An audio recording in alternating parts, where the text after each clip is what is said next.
Hubo un muchacho de Nápoli, el cual hablaba de las luces y ruedas celestes, de la grandeza del universo y de sus probables mundos, de los asombrosos prodigios del Dios trascendente que es padre y a la vez madre. Uno que osó pensar, inconsueta locura, pero con su propia cabeza. Fue revolucionario entre supuestos cristianos, como Cristo lo fue en tiempos del clero hebreo, más bien que comer del pan ya digerido y censurado por la gran secta que se dice cristiana, y sin darse cuenta conserva en cambio en su muerto, predecible y monótono actuar, el mismo espíritu de sus antepasados, los mismos romanos que asesinaron a Jesús. Así, quienes creían en fábulas geocéntricas y antropocentristas más bien que en la voz interna del pensamiento propio que Dios nos dio, rieron de aquellas bolas celestes, creyendo, por reducirlo en terminología cruda, tener el culo firmemente establecido sobre verdad universal invariable como si las eras no se subsiguieran, y como los fariseos bíblicos que creyeron en el sistema hebreo, como un rebaño de cabras. Se olvidaron del pensamiento individual y se sentaban en los templos del no pensamiento cuando no había lobotomía televisiva, y hablaban, como dijo Jesús, de la paja en los ojos ajenos, cegándose de las columnas de Hércules dentro de su propio ojo. Así pasó, así pasa, y así pasará, cada vez que olvidemos la historia. En la época de mayor gloria del poder italiano, quien hablase de grandeza ajena a aquel imperio, era juzgado, condenado herético y puesto a muerte ante el pueblo con castigo ejemplar. El Vaticano de aquellos días era potencia mundial, pero desde el aspecto del poder sobre la educación de sus esclavos,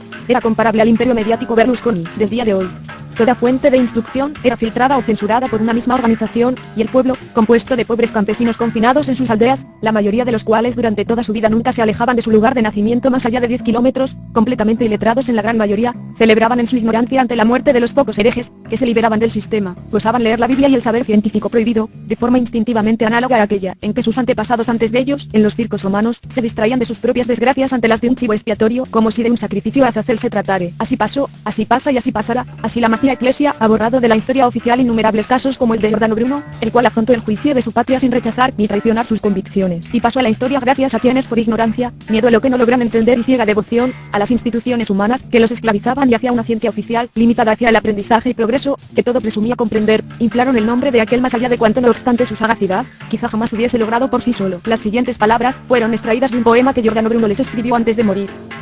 Sé que esto os asusta, como os asusta todo lo grande, vuestras conciencias, hundidas en el lodo de un servilismo que hace de lástima gemir. Sois siempre los mismos, los viejos fariseos, los que oran y se postran donde los puedan ver, fingiendo fe, sois falsos llamando a Dios, ateos chacales que un cadáver, buscáis para roer, vano vuestro empeño, si en esto vence alguno, y en cambio vuestros nombres, ¿quién los podrá decir? Ah, prefiero 1000 veces mi muerte a vuestra suerte. Vuestro vivir, la muerte, por eso habrá quien triunfe. Y no es broma, soy yo, que a la muerte me entrego como un sueño, porque es la muerte un sueño, que nos conduce a Dios, mas no a ese Dios siniestro, sino a ese Dios idea, que en 1000 evoluciones, da a la materia forma, y vida a la creación, al Dios del pensamiento, al Dios de la conciencia, al Dios que vive en mí, al Dios que anima. 10 años no pudieron mi voluntad quebrar, que niegue Pedro al Maestro Jesús, que a mí ante el martirio, de la verdad que sepa, no me haréis apostatar, teméis al porvenir, os falta la fe que a mí me sobra, mas basta, yo os aguardo.